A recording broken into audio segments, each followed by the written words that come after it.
peut être bailleur aujourd'hui et se retrouver locataire demain.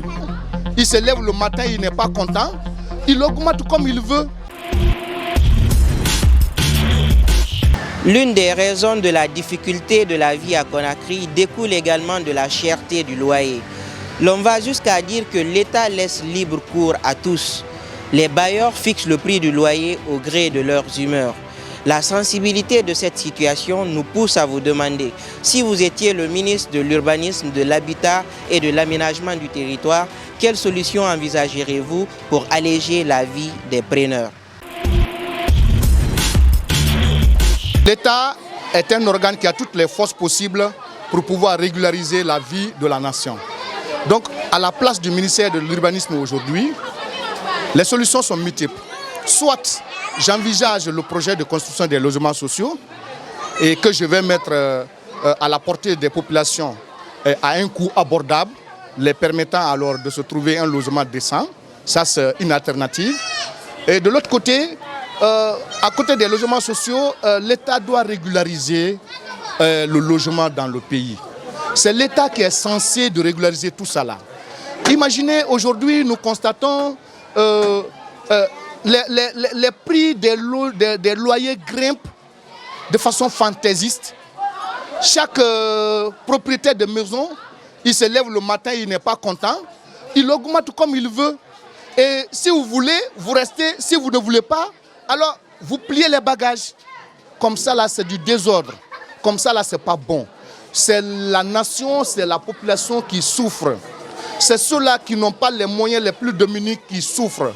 Et l'État est là pour tout le monde, notamment les plus démunis, notamment ceux-là qui se trouvent difficilement à manger. L'État doit trouver des subventions. C'est-à-dire quelqu'un qui trouve son argent, il construit sa maison. Vous ne pouvez pas lui dire, mordicus, il faut mettre en location à tel prix. Il faut lui trouver des conditions meilleures dans lesquelles il peut accepter de mettre sa maison en location et à un prix que toi, État, tu veux. Mais s'il n'y a pas ces mesures d'accompagnement-là, ça va être un problème entre l'État et les propriétaires de ces maisons-là, bien qu'ils grimpent les loyers de façon fantaisiste. Donc l'État devrait assurer un suivi, une évaluation.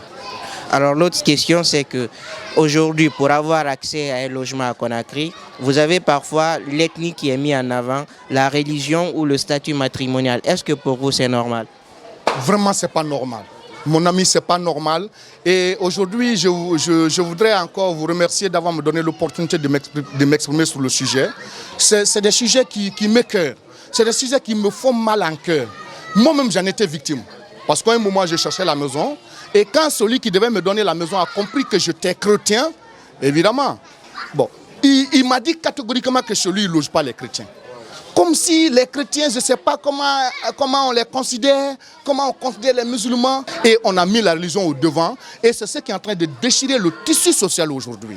Dire que quand je dois loger quelqu'un dans mon foyer, dans ma concession, il faut que l'intérêt soit chrétien parce que je suis chrétien, ou bien musulman parce que je suis musulman. Vraiment.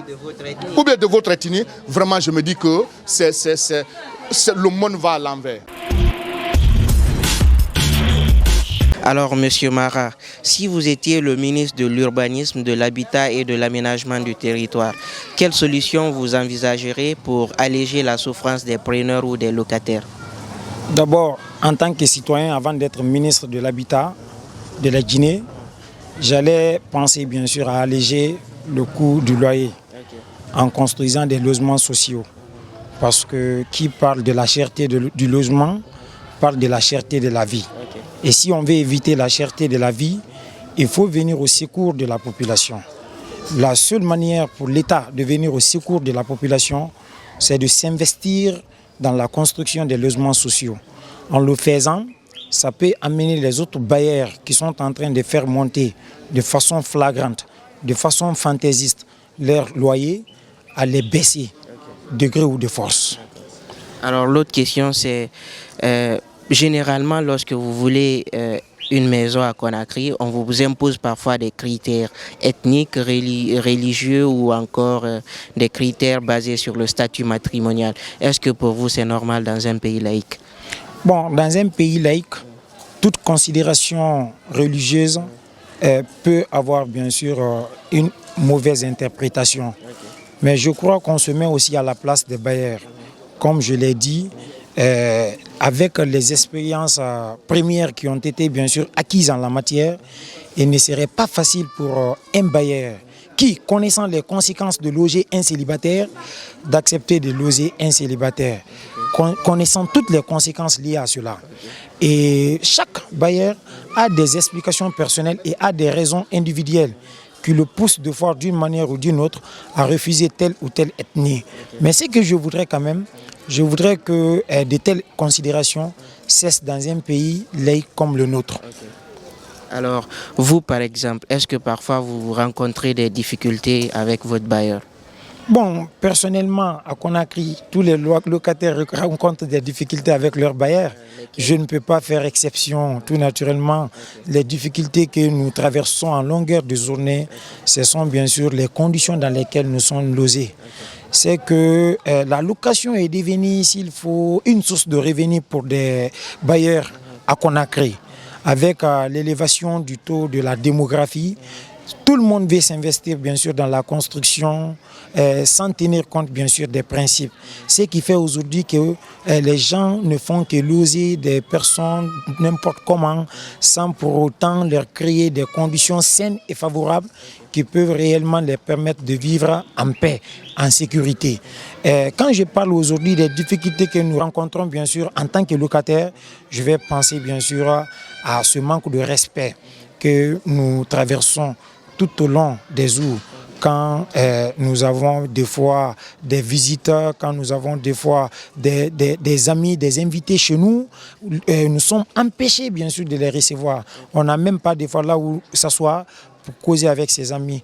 Tu es obligé de les faire rentrer dans ton salon, quelle que soit bien sûr la dimension, tu les fais rentrer dans ce réduit pour aller les recevoir là-bas. Vous vous asseyez dans la chaleur, causer dans la chaleur, c'est pour dire donc que nous traversons des grandes difficultés.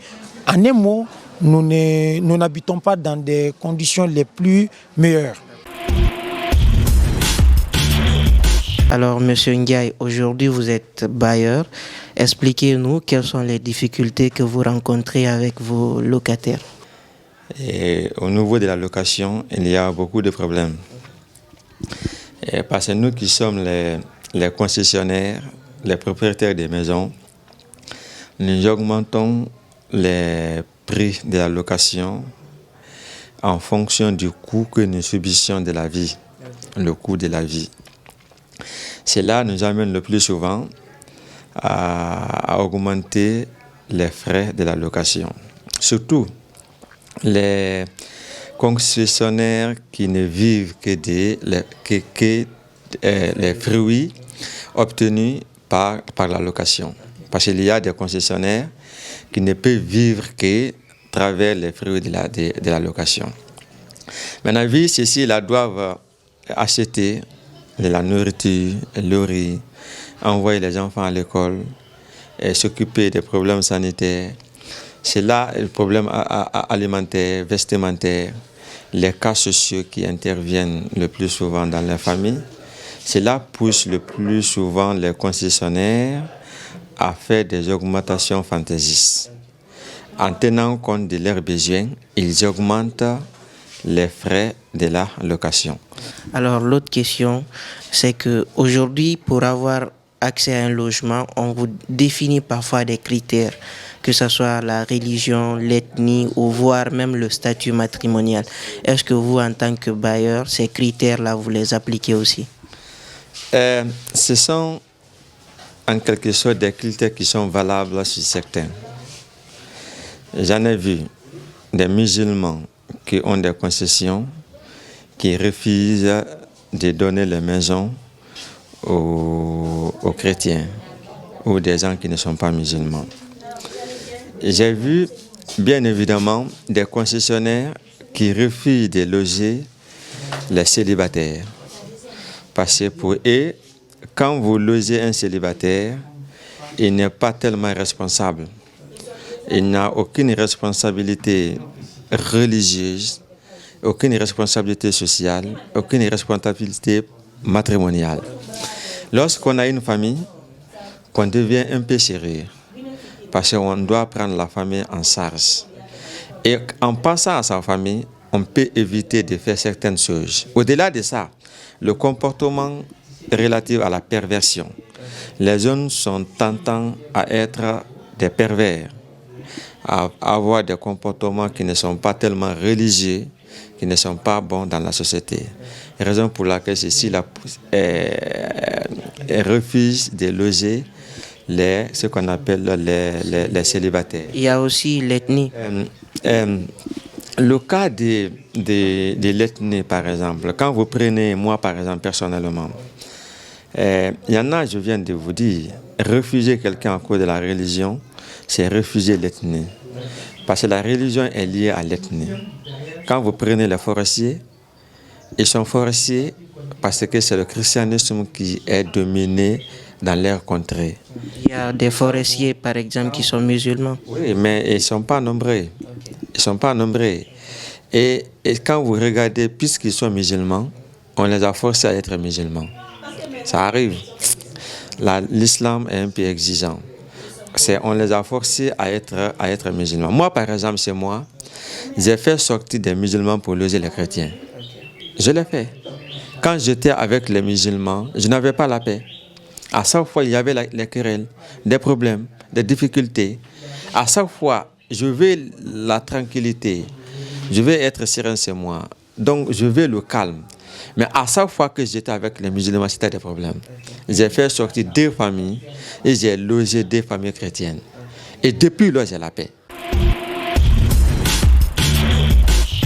Si vous étiez le ministre de l'Urbanisme, de l'Habitat et de l'Aménagement du territoire, quelles solutions vous envisagerez pour alléger la souffrance des preneurs ou des locataires? Très bien, en tant que ministre de l'Habitat, j'essaierai d'abord d'avoir le contrôle de la situation. Parce qu'aujourd'hui, quand on parle de loyer, on prend le terme de façon vague. Il faut d'abord faire la différence entre les types de loyers. Il y a des gens qui construisent et laissent directement avec les preneurs, on baille avec, ils définissent à un moment donné et une somme quelconque. Mais le loyer ordinaire, c'est notre catégorie. Tu loges quelque part où tu es obligé de payer par mois. Et sur ce, j'aimerais d'abord aider les fonctionnaires à avoir des logements sociaux. Lorsque les fonctionnaires sont logés, le reste de la population se bat à être logé. Je prends le contrôle en définissant un prix. Un prix, ça c'est la base. Maintenant, ça peut évoluer en fonction du type d'habitation, du lieu ou de la qualité de la maison que nous avons. Mais je définirai en tant que ministre la base dans le prix du loyer en Guinée. À partir de ça, on peut maintenant aller voir l'échelle en fonction de ce que je viens de citer. Moi, c'est la première des choses. Maintenant, la deuxième. La deuxième, c'est lutter contre un secteur qui se développe dans la cité. Il faut le dire, les gens qu'on appelle aujourd'hui les démarcheurs sont vraiment à la base de l'augmentation du prix des loyers. Au fur et à mesure que ces gens se multiplient dans les quartiers, dans nos localités, les concessionnaires, les proprios se donnent la tâche d'accomplir. C'est-à-dire, eux sont à la recherche des clients, mais les bons payeurs, les bons preneurs. Mais celui qui est le facilitateur qu'on appelle le démarcheur, lui, il vient aussi pour objectif d'avoir sa part dans le marché. Donc, il se définit à lui-même un prix qui peut soulager ses problèmes. Et dans le prix qu'il va donner, il va comparer entre les preneurs. Tel m'a demandé, tel m'a demandé, tel m'a demandé. Donc, est-ce que si je demandais au proprio d'augmenter le prix, ça ne m'arrangerait pas en quelque sorte, parce qu'il y a le prix d'un mois qui lui revient dans le contrat.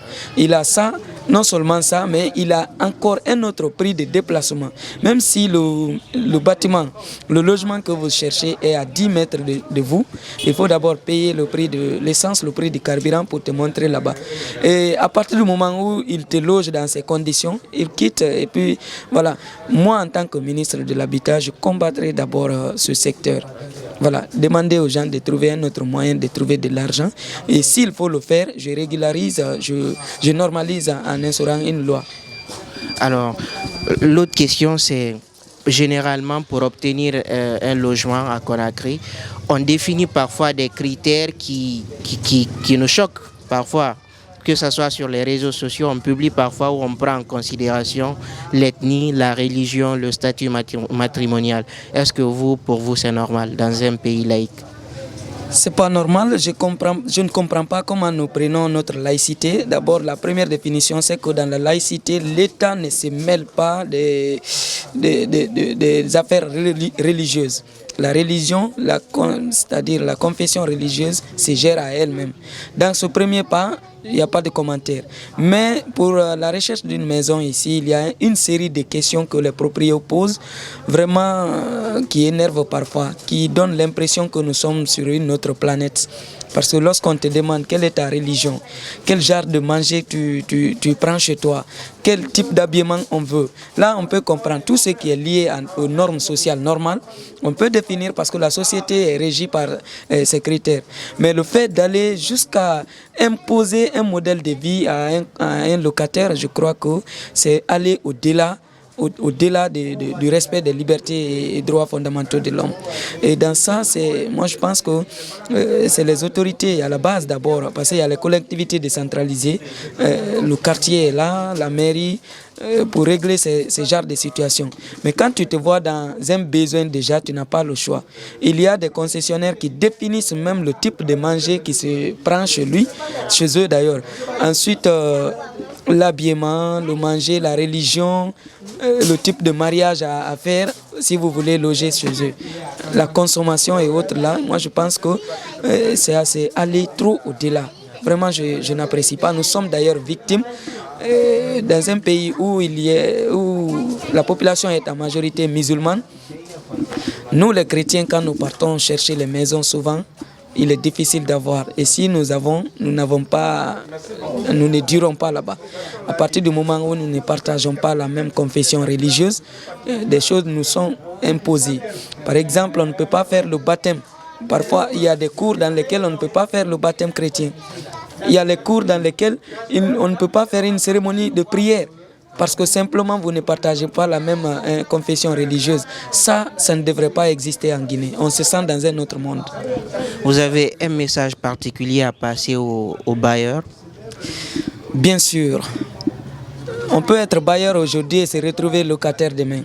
Et toute personne qui est bailleur aujourd'hui n'a pas commencé par être bailleur. Donc la vie est un cercle vicieux. En même temps, nous sommes religieux. Dans ce pays, on se tape la poitrine dans n'importe quelle circonstance d'être les plus religieux de l'Afrique, d'ailleurs du monde. Nous défions même ceux qui nous ont apporté les religions importées. Dans ce sens, nous ne faisons pas preuve dans le comportement. Il y a des choses que nous, en tant que bailleurs, nous faisons aujourd'hui au nom de nos religions que la religion n'a pas demandé, au nom du christianisme que la Bible n'a mentionné nulle part, au nom de l'islam que le prophète, paix et salut sur lui, n'a jamais mentionné dans ses prédications, dans ses enseignements. Alors nous nous tapons la poitrine d'être les religieux. Où nous voulons aller et qu'est-ce que nous voulons? On ne se comprend pas. Je demanderai aux concessionnaires, aux proprios, de penser d'abord à eux. Parce que de tout compte fait, nous sommes liés. Si moi je suis enseignant à l'école privée, mon concessionnaire est un père de famille. Il augmente le prix du loyer. Moi je réclame un grand salaire chez mon employeur. Lui également augmente le prix de la scolarité et ça va encore affecter. Donc c'est un cercle vicieux. Et si on acceptait de se tolérer, de s'accepter, de se comprendre, je crois que là où nous sommes, nous ne serions pas là. Aujourd'hui, nous constatons également que malgré l'existence de ce ministère aussi, le changement du ministre, à savoir Ousmane Gawa, à la personne de M. Ibrahima Souri, il y a toujours des problèmes qui insistent et qui persistent dans la société, notamment, comme vous l'avez dit, la cherté des loyers dans nos maisons. Donc, en ce qui me concerne, étant ministre, j'essaierai d'abord de faire un recensement général. Il faudrait savoir d'abord quelles sont les localités cotisées ou bien les localités qui sont déjà, ou bien qui sont beaucoup plus vues par les personnes. Donc à savoir la ville de Conakry, les villes minières et autres. Donc on essaie de faire un recensement général de ces différentes localités, mais aussi voir réellement quelles sont les différentes habitations qui y sont.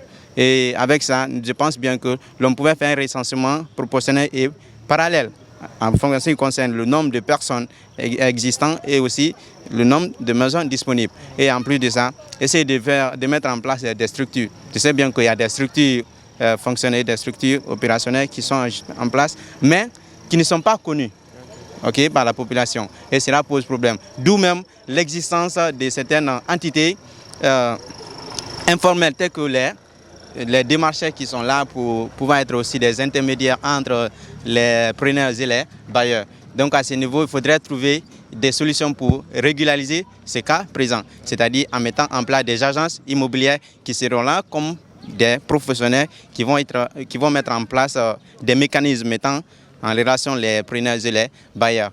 Donc à côté de cela aussi, il faudrait que l'État s'y investisse aussi. Donc en plus de ces éléments aussi, comme je suis au niveau de Symphonia, qui est une grande université, il faudrait savoir que lorsqu'on prend la vie de nos jours à Symphonia ici, c'est très cher, dans la mesure où les étudiants qui viennent sont beaucoup plus confrontés à ces problèmes. Et pour cela, il faut que l'État s'y investisse, comme je le dis. Pour cela, qu'est-ce qu'il faut faire? Je vois que Symphonia, il y a assez d'espace là-bas et qui ne sont pas occupés. Donc l'État peut essayer de mettre en place ici des maisons sociales qui seront là pour pouvoir au moins pallier ces choses. Et lorsqu'on essaie de construire au moins un certain nombre de maisons à l'interne, cela va recevoir ici les étudiants. Et lorsque les étudiants sont à l'intérieur, il va y avoir des maisons qui seront alors libérées aux alentours de l'université. Donc cela va permettre ici encore à d'autres personnes de venir occuper ces maisons qui seront libérées par les étudiants. Donc c'est une politique que moi j'essaierai encore de mettre en place. Et en plus de cela, il faut essayer de voir aussi le nid des bas-fonds qui sont aujourd'hui en construction par des privés. Et lorsqu'on prend la privatisation des domaines, ça devient beaucoup plus anarchique et aussi sauvage, dans la mesure où il y a des entrepreneurs qui ne réfléchissent beaucoup plus pas. Et à ce niveau, il faudrait que l'État intervienne. Au lieu que l'État laisse dans les mains des privés, que l'État même s'implique dans ça. Et cela va nous permettre ici non seulement de pouvoir réellement résoudre deux problèmes à la fois. Les problèmes sociaux, mais aussi les problèmes environnementaux. Lorsqu'on prend les problèmes sociaux aujourd'hui, c'est le cas des maisons ou des logements qui posent problème. Mais lorsqu'on prend les problèmes environnementaux, aujourd'hui avec la construction anarchique des maisons dans le nid des bas-fonds et autres, nous voyons que les canaux sont bloqués. Donc il n'y a pas vraiment de passage pour que l'eau puisse circuler. J'espère que vous avez pris de la graine à regarder cette émission. On se retrouve la semaine prochaine pour d'autres numéros de Et si c'était vous? Alors à très vite.